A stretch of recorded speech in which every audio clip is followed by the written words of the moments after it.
Soy taxista en Durango desde hace más de 10 años, y siempre he dicho que la noche tiene un lenguaje propio, uno que solo entiendes cuando pasas horas manejando con las calles casi vacías y el motor como única compañía. Pero lo que me pasó aquella madrugada fue algo que rompió cualquier explicación lógica que yo tuviera sobre el trabajo, sobre la ciudad y sobre mí mismo. Ya era pasada la medianoche y yo estaba a punto de regresar a casa, cansado, con esa mezcla de sueño y resignación que te entra cuando sabes que el dinero del día apenas alcanzó, así que decidí dar una última vuelta por el centro antes de rendirme. Las calles estaban extrañamente silenciosas, los semáforos cambiaban para nadie, y la luz amarillenta de los postes hacía que todo pareciera más viejo, más gastado. Fue entonces cuando lo vi, parado en la banqueta como si hubiera estado ahí desde siempre. Un hombre vestido de oscuro que levantó la mano con calma, sin prisa, sin la desesperación típica de quien quiere llegar rápido a algún lado. Dudé un segundo, pensé en seguir de largo, pero la necesidad pesa más que el instinto y terminé orillándome. Le pregunté a dónde iba y me dijo que a las afueras, que no estaba tan lejos y que él me iría indicando el camino, una respuesta que normalmente me pone alerta, pero algo en su tono era tan neutro que terminé aceptando. Se subió al asiento trasero, cerró la puerta con cuidado y me dio las buenas noches, nada más. Arranqué el taxi y, como siempre, encendí el taxímetro, esperando escuchar el clic y ver los números comenzar a correr, pero la pantalla se quedó en blanco, sin cifras, apenas con un brillo débil, como si estuviera encendido a medias. Pensé que era una falla. Lo apagué y lo prendí otra vez, pero no reaccionó, así que le comenté al pasajero que el aparato estaba fallando y que luego le cobraría estimado, a lo que él respondió que no había problema y que pagaría en efectivo. Eso me tranquilizó un poco, aunque algo dentro de mí seguía inquieto porque ese taxímetro nunca me había hecho algo así. Comenzamos a avanzar, y el hombre solo hablaba para indicar giros, siempre con frases vagas. Por aquí, siga derecho, más adelante, mientras la ciudad se iba quedando atrás, y las calles se volvían más oscuras, más solitarias, como si estuviéramos rodeando Durango, sin entrar realmente a ningún sitio. Miré varias veces el taxímetro, esperando que despertara, pero seguía muerto, y esa sensación empezó a incomodarme, no por el dinero, sino porque era como si el viaje no estuviera siendo registrado, como si no quisiera existir. En un cruce mal iluminado, al pasar bajo un poste, alcancé a ver su reflejo en el retrovisor, y por un segundo me pareció que la luz no le caía bien en la cara, como si su imagen estuviera incompleta, pero el momento pasó tan rápido que pensé que eran ideas mías. Le pregunté si faltaba mucho, y me respondió que ya casi, una frase que no significaba nada, y al mismo tiempo lo significaba todo, porque seguíamos avanzando sin llegar a ningún lugar concreto. Salimos definitivamente de la zona urbana, y entramos a un tramo donde la iluminación era mínima, con árboles y terrenos amplios a los lados, un camino que yo reconocía vagamente, pero que no era una ruta habitual para dejar pasajeros. Empecé a sentir esa presión en el pecho que te avisa que algo no está bien, así que intenté llamar por teléfono, pero antes de que la llamada entrara, el hombre me dijo que no lo hiciera, que no iba a contestar nadie, y aunque no levantó la voz, su tono fue suficiente para que colgara de inmediato. El silencio volvió a apoderarse del interior del taxi, y solo se escuchaba el motor y nuestra respiración, hasta que vi a lo lejos un semáforo parpadeando en amarillo, exactamente como él lo había mencionado al inicio del viaje, y eso me puso nervioso porque ese cruce ya lo habíamos pasado antes, o al menos eso sentí. Giré donde me indicó, y, tras avanzar unos metros, me di cuenta de que el paisaje era el mismo, los mismos postes, la misma barda con grafiti, el mismo letrero torcido, como si hubiéramos regresado al punto anterior sin dar vuelta en U. Y ahí fue cuando el miedo empezó a colarse de verdad. Le dije que ya habíamos pasado por ahí, y él solo respondió que ese camino era viejo y que si no te dabas cuenta cuando empezaba, podías repetirlo sin notarlo. Miré el celular buscando orientación o señal, y no había nada, ni una raya. Y lo peor fue que la hora no cambiaba. Seguía marcando las 12:47 una y otra vez, como si el tiempo se hubiera detenido justo ahí. Le pregunté qué estaba pasando, y él me dijo que siguiera manejando, que si me detenía me quedaría, y esa palabra, quedarse, me sonó a condena. Entonces vi a un lado del camino una cruz blanca de carretera con flores secas y un pedazo de metal retorcido cerca, y cuando mis ojos se posaron en ella, sentí un mareo y una oleada de imágenes que no parecían recuerdos completos, sino fragmentos. Luces de ambulancia, vidrio roto, olor a gasolina, alguien gritando mi nombre. El hombre dijo con voz baja, ahí fue, y mi garganta se cerró, porque sin quererlo, algo dentro de mí empezó a entender. Los golpes comenzaron poco después, primero suaves, como nudillos tocando metal, luego más insistentes, acompañados de murmullos que parecían venir de todas partes y de ninguna, como si alguien caminara junto al taxi tocando la puerta al ritmo del motor. El pasajero me pidió que no volteara, que no mirara, y por primera vez su voz sonó asustada, lo que me confirmó que no solo yo estaba atrapado ahí. El semáforo parpadeante apareció otra vez frente a nosotros, como una burla, y cuando me negué a girar, él me dijo que entonces me quedaría, que ese tramo funcionaba así, repitiéndose para quienes no frenaban a tiempo. Fue entonces cuando el taxímetro emitió un pitido seco, y por un instante mostró un número que no era una tarifa, sino un año, 2009, el mismo año en que yo había comenzado a trabajar de taxista y en el que, según yo, había tenido un accidente sin importancia, uno que siempre minimicé. El número cambió a 1247, y luego aparecieron letras incompletas que decían, regresa, y sentí que algo dentro de mí se rompía, porque entendí que no se trataba de llegar más rápido, sino de volver atrás, de enfrentar algo que había evitado durante años. Los golpes afuera se hicieron más fuertes. El taxi se sacudía como si algo pesado se subiera al cofre y a los costados, y el pasajero me confesó, con una tristeza profunda, que él también se había quedado ahí, que aquella noche iba conmigo, y que ninguno de los dos había frenado. Lloré, apreté el volante, y recordé con claridad la prisa de esa madrugada lejana, el atajo que tomé para llegar antes a casa, el semáforo parpadeando, y la decisión de no reducir la velocidad, y comprendí que ese tramo no era un lugar, sino una consecuencia. El taxímetro mostró una última palabra, paga, y al preguntarle qué debía pagar, el hombre respondió que la prisa, esa urgencia constante que nos hace tomar caminos que no debemos. Cerré los ojos, pisé el freno con todas mis fuerzas, y pedí perdón. No sé a quién, pero lo hice, y poco a poco los golpes se alejaron. El murmullo se apagó y el semáforo dejó de parpadear.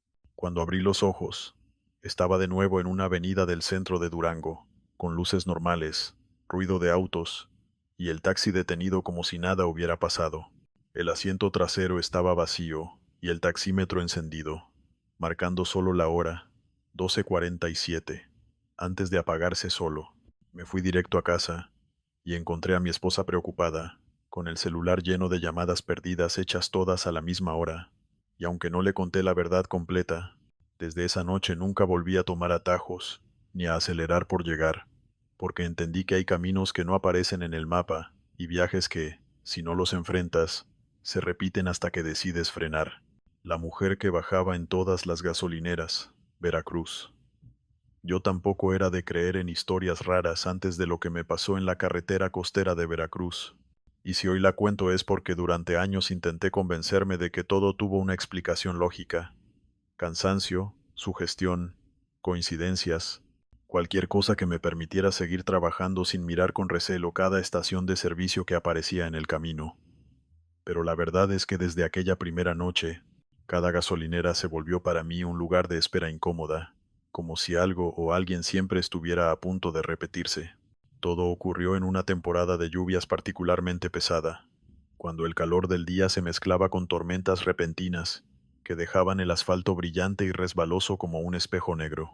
Yo llevaba una carga común rumbo al sur, nada urgente, nada fuera de lo normal, y había salido un poco tarde, así que me tocó manejar de noche por ese tramo largo, donde las estaciones de servicio aparecen cada ciertos kilómetros como pequeñas islas de luz en medio de la oscuridad.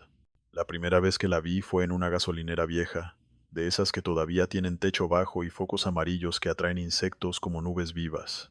Me detuve solo para cargar combustible y estirar las piernas, y mientras esperaba que el despachador terminara, noté a una mujer parada cerca de la tienda, bajo la sombra del techo, como si no quisiera mojarse del todo.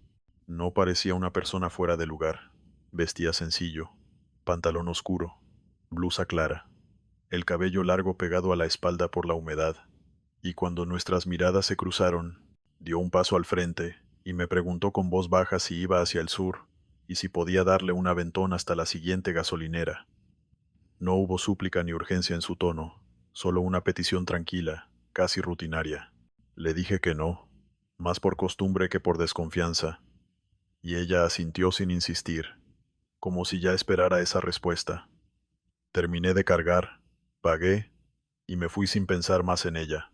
Unos 40 minutos después, bajo una lluvia ligera, paré en otra estación para comprar café, y fue ahí donde sentí por primera vez ese pequeño golpe de inquietud, porque la mujer estaba de nuevo allí, esta vez sentada en una banca, cerca de los baños, con la misma ropa, la misma postura, como si no hubiera pasado el tiempo. Pensé que era coincidencia, que quizá había conseguido otro aventón y había llegado antes que yo, así que evité mirarla y seguí con lo mío.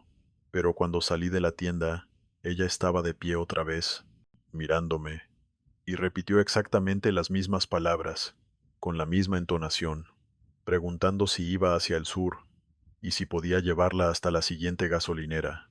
Sentí un escalofrío, no de miedo, sino de extrañeza, y le dije que no otra vez, un poco más seco, y ella volvió a asentir, sin molestarse, sin mostrar emoción alguna. Me fui rápido, diciéndome que solo era una mujer viajando como podía, que yo estaba cansado y nada más.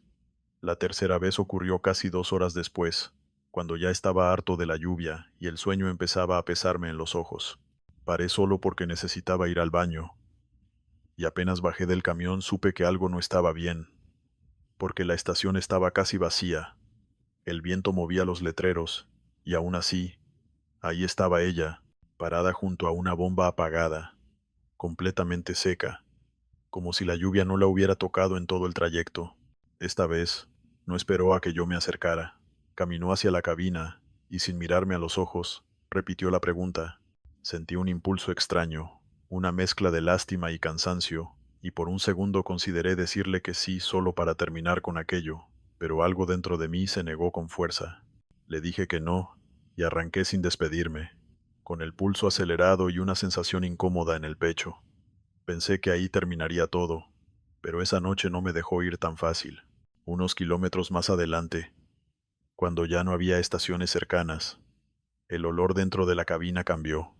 Se volvió pesado, húmedo, como ropa mojada guardada demasiado tiempo, y al mirar de reojo el asiento del copiloto la vi sentada allí, mirando al frente, con las manos apoyadas sobre las piernas, el cabello goteando agua que caía sobre la alfombra sin hacer ruido.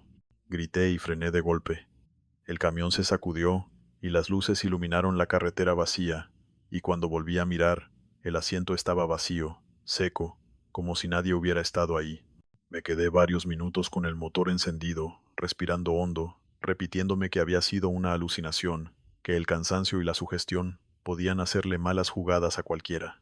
Seguí manejando con los nervios de punta, hasta que vi la luz de la siguiente gasolinera, y ahí me detuve sin pensarlo, buscando gente, ruido, cualquier cosa que me devolviera la sensación de normalidad.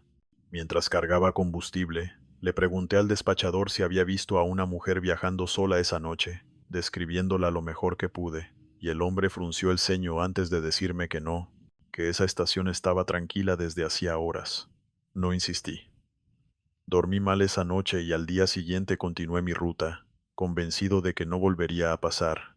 Me equivoqué. En viajes posteriores, siempre en ese mismo tramo, siempre de noche, la mujer volvía a aparecer en alguna gasolinera, nunca en todas, nunca en un orden fijo, pero siempre con la misma pregunta y la misma calma inquietante. A veces solo la veía de lejos, otras sentía su presencia sin verla, como un peso en el ambiente, y una sola vez, muchos meses después, volví a encontrarla sentada en el asiento del copiloto cuando arranqué después de cargar combustible, solo que esa vez no frené de golpe. Seguí manejando, con el cuerpo rígido, mirando al frente, y ella habló por primera vez sin que yo le preguntara nada, diciendo que ya casi llegaba, que siempre bajaba en las gasolineras porque era lo único que recordaba del camino. No supe qué responder, no supe ni siquiera si debía hacerlo, y cuando el cielo empezó a aclararse y los primeros tonos grises del amanecer se colaron por el parabrisas, la sentí desvanecerse como un aliento frío que se disipa. Años después, en un restaurante de carretera, escuché a otros traileros hablar de una mujer que había muerto atropellada en ese tramo, hace mucho tiempo, cuando bajó de un coche para pedir ayuda y nadie se detuvo, y que desde entonces algunos decían verla esperando en las estaciones, subiendo a camiones que nunca la llevaban a donde quería ir. No pregunté más. Desde entonces, cuando paso por Veracruz de noche, cargo solo lo necesario y no me quedo de más en ninguna gasolinera. Y si alguna vez vuelvo a escuchar esa pregunta tranquila detrás de mí, sé que no es un aventón lo que se me está pidiendo, sino algo que todavía no estoy seguro de poder dar. La carga que perdía peso con cada hora. Sonora. Nunca me gustaron los viajes por el desierto de Sonora de noche. No por miedo, sino por la sensación de que el camino no se acaba nunca y el silencio termina metiéndose en la cabeza. Pero aún así, acepté aquel encargo, porque el pago era bueno, y la carga, según los papeles, no tenía nada de especial. Salí del depósito al atardecer, cuando el calor todavía se sentía pegado al asfalto, y el cielo tenía ese color naranja sucio que anuncia una noche pesada. Desde el principio algo no me cuadró, y fue el peso. Yo llevo años en esto, y uno aprende a sentir el camión, a saber cuándo va cargado y cuándo no, y aunque los documentos marcaban varias toneladas, el tráiler se movía con una ligereza rara, como si llevara mucho menos de lo declarado. Pensé que quizá el montacargas estaba mal calibrado, o que la mercancía era voluminosa pero liviana, así que no dije nada y me puse en camino. Los primeros kilómetros pasaron tranquilos, el motor estable, la carretera recta, el desierto extendiéndose a ambos lados como un mar oscuro. Fue después de la primera hora cuando noté que algo había cambiado.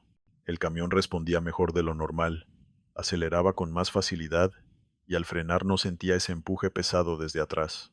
Miré los indicadores y todo parecía en orden, pero aún así tuve la sensación clara de que el tráiler iba más ligero.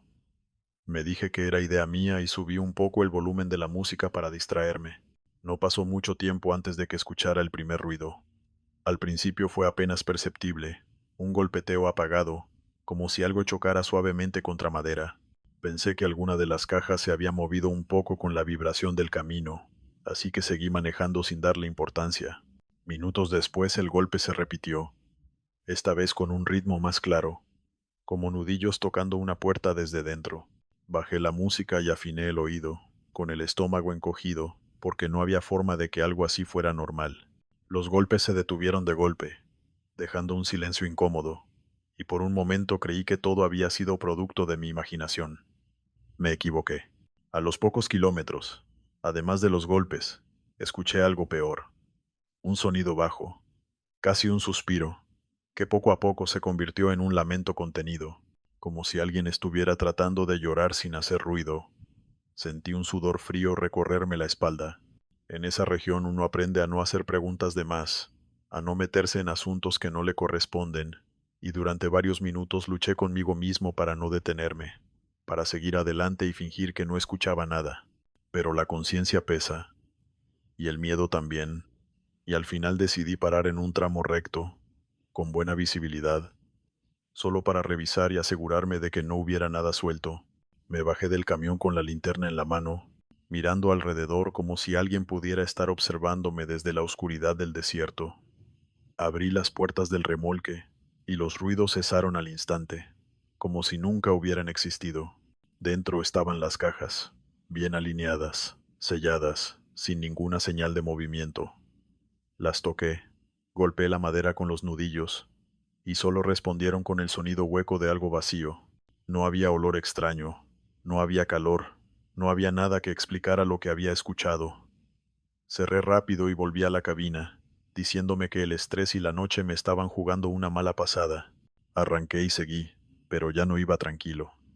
Cada cierto tiempo miraba los espejos, como si esperara ver algo distinto, y cada vez sentía más claro que el camión iba perdiendo peso. No era solo una sensación, era evidente en la forma en que tomaba las pendientes, en lo poco que exigía el motor. A la hora siguiente, los ruidos regresaron, pero diferentes. Ya no eran golpes ni lamentos, sino un rasguño lento, persistente, como uñas recorriendo la madera desde adentro, buscando algo. Ese sonido me puso los nervios de punta. Intenté convencerme de que eran dilataciones del material por el cambio de temperatura, pero en el fondo sabía que me estaba mintiendo. Lo peor vino después, cuando el ruido dejó de venir del remolque y comenzó a sentirse dentro de la cabina. No escuché pasos ni movimientos claros, pero el aire se volvió frío, pesado, como si alguien se hubiera sentado justo detrás de mí, y junto a ese frío llegó otra vez el lamento, ahora más cercano, tan bajo que casi se confundía con el ruido del motor. Me quedé rígido, con las manos apretando el volante, sin atreverme a mirar atrás. Seguí manejando así durante kilómetros interminables, rezando para llegar cuanto antes al punto de entrega. Cuando por fin entré a la zona industrial y vi luces, edificios y movimiento, sentí un alivio que casi me hizo llorar. Al llegar al almacén, los trabajadores descargaron las cajas con una facilidad absurda, como si no pesaran nada, y ahí confirmé lo que ya temía. El camión estaba prácticamente vacío. Cuando se llevaron la última caja, el frío desapareció de golpe y el silencio volvió a ser normal. Me quedé solo junto al tráiler, respirando hondo, tratando de entender qué había pasado. Antes de irme revisé el interior de la cabina y encontré algo que me dejó helado.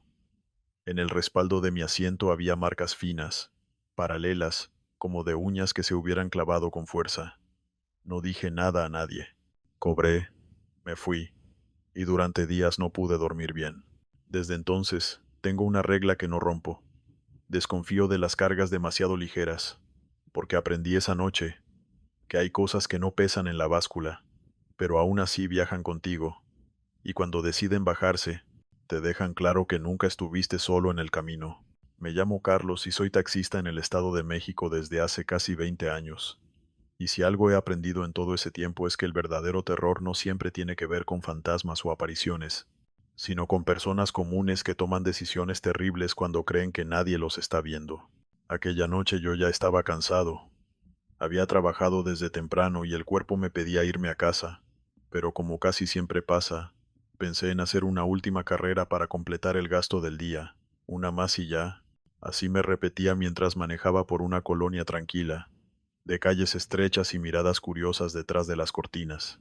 Eran cerca de las 11 cuando dejé a una señora frente a su casa, y al dar vuelta en la esquina me detuve un momento para contestar una llamada de mi esposa, justo frente a un terreno baldío rodeado por una malla vieja y oxidada, de esos lugares que de día no llaman la atención pero de noche parecen tragarse la luz.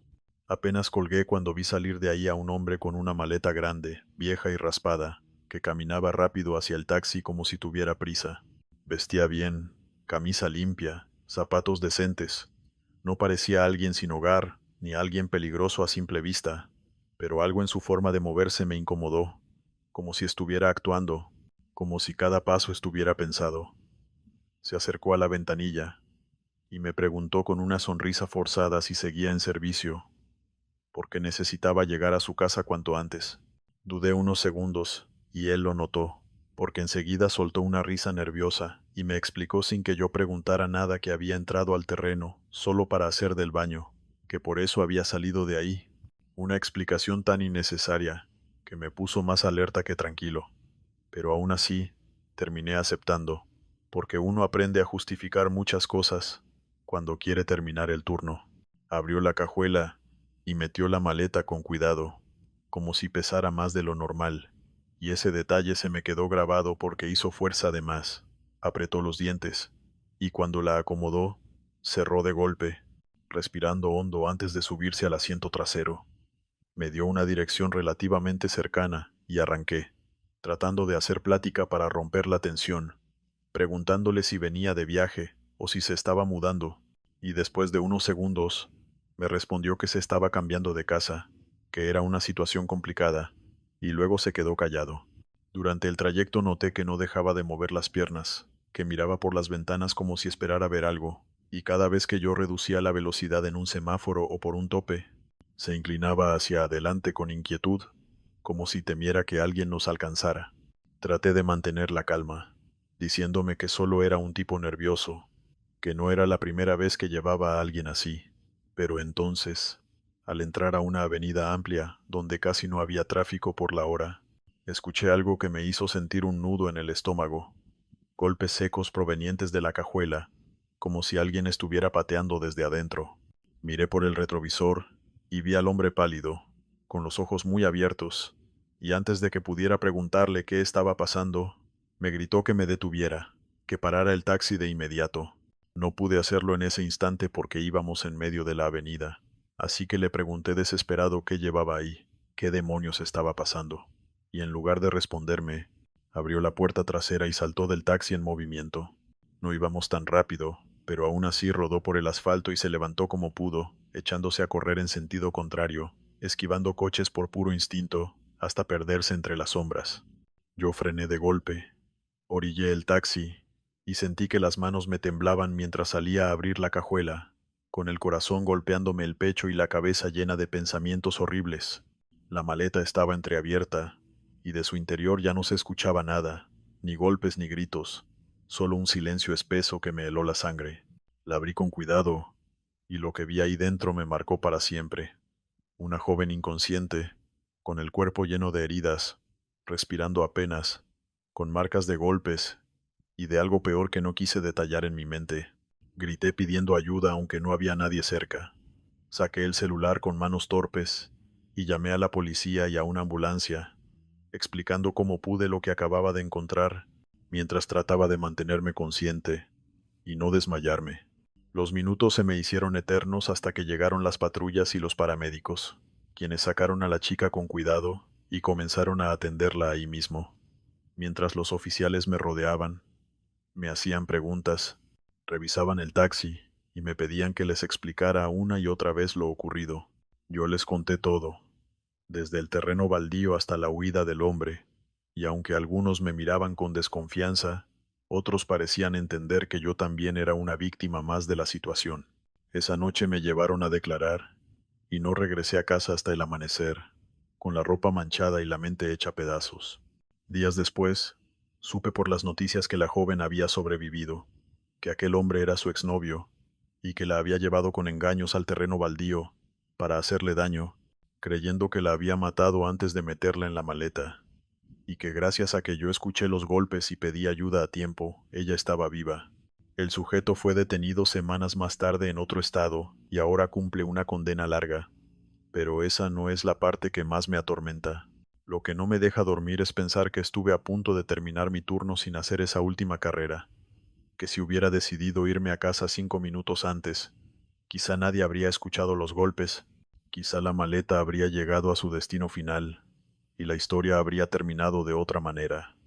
Desde entonces, cada vez que alguien me pide una última carrera, cada vez que veo una maleta vieja o un terreno baldío de noche, siento un escalofrío recorrerme la espalda, porque entendí que a veces el horror no aparece para asustarte, sino para ponerte frente a una decisión que puede salvar o condenar una vida, y que en el turno nocturno, incluso, el viaje más común puede convertirse en la última carrera de alguien más.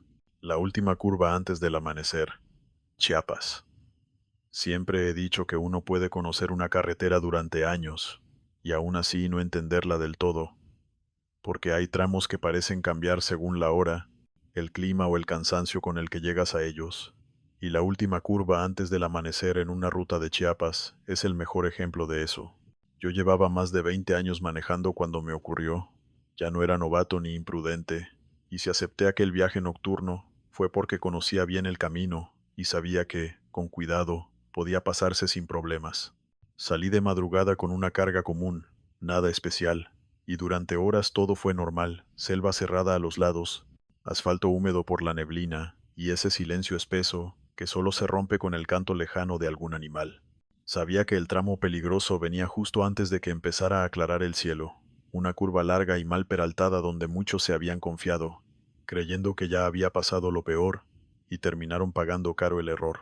Cuando me faltaban pocos kilómetros para llegar ahí, Vi algo que me tranquilizó de inmediato. Las luces traseras de otro tráiler más adelante. No iba rápido ni lento, mantenía una distancia prudente, y pensé que sería buena idea seguirlo, dejar que él marcara el ritmo en esa parte complicada. En la carretera, no ir solo siempre da un poco más de seguridad, aunque sea una ilusión. Me acomodé detrás, y seguimos así durante varios minutos, avanzando entre bancos de niebla que se abrían y cerraban como si respiraran. A medida que nos acercábamos a la famosa curva, noté que el otro camión encendía las intermitentes y reducía la velocidad, señal clara de que sabía lo que venía. Y yo hice lo mismo, agradecido en silencio por no tener que enfrentar ese tramo a ciegas. Justo antes de entrar a la curva, la neblina se hizo más espesa, tanto que por un momento solo distinguía el brillo rojo de sus luces, flotando delante de mí. Manteniendo el volante firme, avancé despacio, concentrado en no perder la referencia, y fue entonces cuando ocurrió algo que todavía hoy me cuesta describir. Las luces del camión de adelante se apagaron de golpe, como si alguien las hubiera desconectado, sin frenazo, sin ruido, sin que yo viera la silueta desviarse a ningún lado. Simplemente dejaron de estar ahí. Frené de inmediato, sintiendo cómo el corazón se me subía a la garganta, esperando escuchar el estruendo de un accidente, el metal cayendo al vacío, cualquier cosa que confirmara que no había sido producto de mi imaginación, pero no se oyó nada. El silencio volvió a caer sobre la carretera, pesado, absoluto. Me quedé detenido unos segundos, dudando entre avanzar o retroceder, hasta que la neblina se abrió un poco, y vi algo que no esperaba. A un costado del camino, justo antes de la curva, había una pequeña capilla iluminada apenas por mis faros, con flores marchitas, veladoras derretidas y una placa oxidada. Me acerqué lo más que pude sin bajar del camión, y leí el nombre de un trailero que había muerto ahí hacía muchos años, junto con la fecha, y una frase sencilla pidiendo que Dios lo tuviera en su gloria. El frío que sentí entonces no vino del aire, sino de una certeza incómoda que se me instaló en el pecho. Avancé con extremo cuidado, pasando la curva casi en primera, atento a cualquier cosa, y al salir del otro lado, respiré aliviado al ver que el camino se enderezaba y el cielo comenzaba a aclarar con tonos grises y azules. No volví a ver luces delante de mí ni detrás, y el resto del trayecto transcurrió sin incidentes. Llegué al destino con la sensación de haber pasado algo importante, aunque no supiera exactamente qué. Años después, en una plática casual con otros traileros en un parador, salió el tema de esa curva y uno de ellos mencionó que, según decían los viejos del camino, en las madrugadas algunos alcanzaban a ver un camión, guiándolos justo antes del amanecer, uno que aparecía solo para marcar la velocidad correcta y desaparecer antes de que alguien se confiara de más. Nadie afirmaba haberlo visto de frente ni haber escuchado su motor, solo las luces, siempre las luces. No dije nada, solo escuché y asentí, porque supe que aquella noche no había ido realmente solo. Desde entonces, cada vez que cruzo Chiapas y me acerco a esa curva, bajo la velocidad mucho antes, enciendo las intermitentes aunque no haya nadie alrededor, y agradezco en silencio a quien sea que siga cuidando ese tramo desde el otro lado, porque en la carretera hay quienes, aun después de haber perdido la vida, no han dejado de cumplir su último viaje. Evitar que otros corran la misma suerte cuando el amanecer está a punto de llegar.